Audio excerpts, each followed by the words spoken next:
Hi hello friends, welcome to CET fighters YouTube channel. ನೀವೇನಾದರೂ ಇದೇ ಮೊದಲ ಬಾರಿಗೆ ನಮ್ಮ ಚಾನಲನ್ನು ನೋಡ್ತಾ ಇದ್ದರೆ ಆದಷ್ಟು ಚಾನಲ್ಗೆ ಸಬ್ಸ್ಕ್ರೈಬ್ ಮಾಡಿಕೊಂಡು ಪಕ್ಕದಲ್ಲಿರುವಂಥ ಬೆಲ್ಲೈಕನ್ನ ಆಲ್ ಅಂತ ಹೊತ್ಕೊಳ್ಳಿ.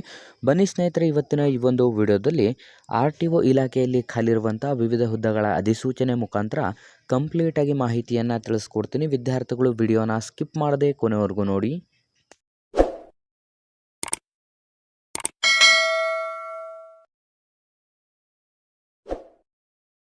ಇಲ್ಲಿ ಕಾಣಿಸ್ತಾ ಇದೆ ನೋಡಿ ಸ್ನೇಹಿತರೆ, ಇಲಾಖೆಯ ಹೆಸರನ್ನು ನೋಡಿದ್ರೆ ಕರ್ನಾಟಕ ಲೋಕಸೇವಾ ಆಯೋಗದ ಅಂಡರಲ್ಲಿ ಕರ್ನಾಟಕ ಮೋಟಾರ್ ವಾಹನ ಇಲಾಖೆ ಅಂತಂದರೆ RTO ಇಲಾಖೆ ಅಂಡರಲ್ಲಿ ಖಾಲಿರುವಂಥ 76 ಹುದ್ದೆಗಳಿಗೆ ಇದೀಗ ಮತ್ತೊಮ್ಮೆ ಅರ್ಜಿಗಳನ್ನು ಕೂಡ ಆಹ್ವಾನಿಸಲಾಗಿರುತ್ತದೆ. ಮೋಟಾರ್ ವೆಹಿಕಲ್ ಇನ್ಸ್ಪೆಕ್ಟರ್ ಹುದ್ದೆಗಳಿಗೆ ಅಧಿಸೂಚನೆ ಹೊರಡಿಸಲಾಗಿದ್ದು, ಆಯ್ಕೆಯಾದಂಥ ಅಭ್ಯರ್ಥಿಗಳಿಗೆ ಸಂಪೂರ್ಣ ನಮ್ಮ ಕರ್ನಾಟಕದಾದ್ಯಂತ ವಿವಿಧ RTOಗಳಲ್ಲಿ ನೇಮಕಾತಿಯಾಗಿರುತ್ತದೆ.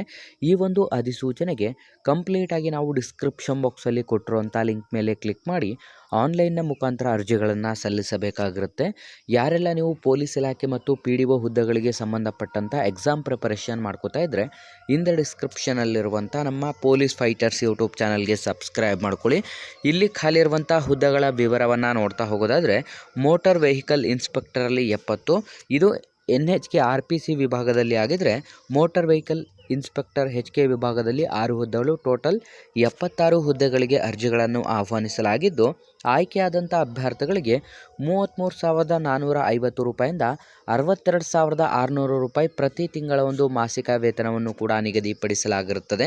ಈ ಒಂದು ಅಧಿಸೂಚನೆಗೆ ಅರ್ಜಿಯನ್ನು ಸಲ್ಲಿಸಲು ಬೇಕಿರುವಂಥ ವಯಸ್ಸಿನ ಮಿತಿಯನ್ನು ನೋಡ್ತಾ ಹೋಗೋದಾದರೆ ಕನಿಷ್ಠ 21 ವರ್ಷದಿಂದ ಗರಿಷ್ಠ 35 ವರ್ಷದ ಒಳಗಡೆ ಇರಬೇಕಾಗುತ್ತೆ. SC ST ವಿದ್ಯಾರ್ಥಿಗಳಿಗೆ 5 ವರ್ಷ ಮತ್ತು OBC ಕ್ಯಾಟಗರಿ ವಿದ್ಯಾರ್ಥಿಗಳಿಗೆ 3 ವರ್ಷ ಏಜ್ ರಿಲ್ಯಾಕ್ಸೇಷನ್ ಕೂಡ ನೀಡಲಾಗಿರುತ್ತದೆ.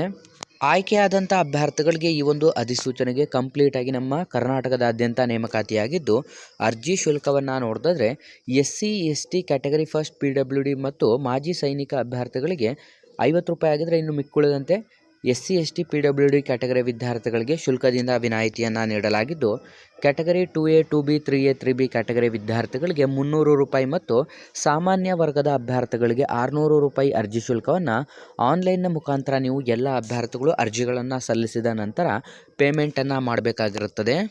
ಬೇಕಿರುವಂಥ ಶೈಕ್ಷಣಿಕ ಅರ್ಹತೆಗಳನ್ನು ನೋಡಿದ್ರೆ SSLCಯ ಜೊತೆಗೆ 3 ವರ್ಷದ ಡಿಪ್ಲೊಮಾ ಇನ್ ಆಟೋಮೊಬೈಲ್ಸ್ ಇಂಜಿನಿಯರಿಂಗ್ ಅಥವಾ ಡಿಪ್ಲೊಮಾ ಇನ್ ಮೆಕ್ಯಾನಿಕಲ್ ಇಂಜಿನಿಯರಿಂಗ್ ಅಥವಾ ನೀವು ಮೆಕ್ಯಾನಿಕಲ್ ಇಂಜಿನಿಯರಿಂಗ್ BTech ಅನ್ನು ಮುಗಿಸಿದರೆ ಈ ಒಂದು ಅಧಿಸೂಚನೆಗೆ ಅರ್ಜಿಗಳನ್ನು ಸಲ್ಲಿಸಲು ಅರ್ಹರಾಗಿರ್ತಾರೆ ಮತ್ತು ಲಘು ಮೋಟರು ವಾಹನ ಅಥವಾ ಮೋಟರು ವಾಹನ ಚಾಲನಾ ಪರವಾನೆ DL ಅನ್ನು ಹೊಂದಿರಬೇಕಾಗಿರುತ್ತದೆ. ಆಯ್ಕೆ ಪ್ರಕ್ರಿಯೆಯನ್ನು ನೋಡಿದ್ರೆ ಕಂಪ್ಲೀಟಾಗಿ ಮೊದಲನೇದಾಗಿ ಕನ್ನಡ ಭಾಷಾ ಪರೀಕ್ಷೆಯನ್ನು ನಡೆಸಿ ನಂತರ ನಿಮಗೆ ಈ ಒಂದು ಅಧಿಸೂಚನೆಗೆ ಸ್ಪರ್ಧಾತ್ಮಕ ಪರೀಕ್ಷೆ ಮತ್ತು ಫಿಸಿಕಲ್ ಸ್ಟ್ಯಾಂಡರ್ಡ್ ಟೆಸ್ಟನ್ನು ಕೂಡ ನಿಗದಿಪಡಿಸಲಾಗಿರುತ್ತದೆ. ಈ ಒಂದು ಅಧಿಸೂಚನೆಗೆ ಸಂಬಂಧಪಟ್ಟಂತೆ ವಿದ್ಯಾರ್ಥಿಗಳ ಒಂದು ಪುರುಷ ಅಭ್ಯರ್ಥಿಗಳ ಎತ್ತರ 168 ಸೆಂಟಿಮೀಟರ್ ಮತ್ತು ಮಹಿಳಾ ಅಭ್ಯರ್ಥಿಗಳ ಎತ್ತರ 157 ಸೆಂಟಿಮೀಟರ್ ಇದ್ದರೆ ಈ ಒಂದು ಅಧಿಸೂಚನೆಗೆ ಅರ್ಜಿಯನ್ನು ಸಲ್ಲಿಸಲು ಅರ್ಹತೆಯನ್ನು ಪಡೆದುಕೊಳ್ಳುತ್ತೀರಾ ನೀವು. ಹಾಗಾಗಿ ಪ್ರಮುಖ ದಿನಾಂಕಗಳನ್ನು ನೋಡಿದ್ರೆ ಅರ್ಜಿಯನ್ನು ಸಲ್ಲಿಸಲಿಕ್ಕೆ 22/4/2024ರಿಂದ ಅಧಿಸೂಚನೆಗೆ ಅರ್ಜಿ ಸಲ್ಲಿಕೆ ಪ್ರಾರಂಭವಾದರೆ ಕೊನೆಯ ದಿನಾಂಕ 20 ನವೆಂಬರ್ 2024 ಕೊನೆಯ ದಿನಾಂಕವಾಗಿರುತ್ತೆ. ಹಾಗಾಗಿ ಯಾವುದೆಲ್ಲ ವಿದ್ಯಾರ್ಥಿಗಳು ವಿಡಿಯೋಸ್ನ ನೋಡ್ತಾ ಇದ್ದೀರಾ ಈ ಒಂದು ಹುದ್ದೆಗಳಿಗೆ ಹಿಂದೆ ಅರ್ಜಿಗಳನ್ನು ಸಲ್ಲಿಸಿ ನಮ್ಮ ಇವತ್ತಿನ ಈ ಒಂದು ಉದ್ಯೋಗ ಮಾಹಿತಿಯನ್ನು ಆದಷ್ಟು ಲೈಕ್ ಮಾಡಿ ಮತ್ತು ನಿಮ್ಮ ಎಲ್ಲ ಸ್ನೇಹಿತರೊಂದಿಗೆ ಶೇರ್ ಮಾಡೋದ್ರ ಮೂಲಕ ಇನ್ನೂ ಹೆಚ್ಚಿನ ಉದ್ಯೋಗ ಮಾಹಿತಿಗಾಗಿ ಹಿಂದೆ ನಮ್ಮ ಚಾನಲ್ಗೆ ಸಬ್ಸ್ಕ್ರೈಬ್ ಮಾಡ್ಕೊಳ್ಳಿ ಅಂತ ತಿಳಿಸ್ತಾ ಇದ್ದೀವಿ ಸ್ನೇಹಿತರೆ.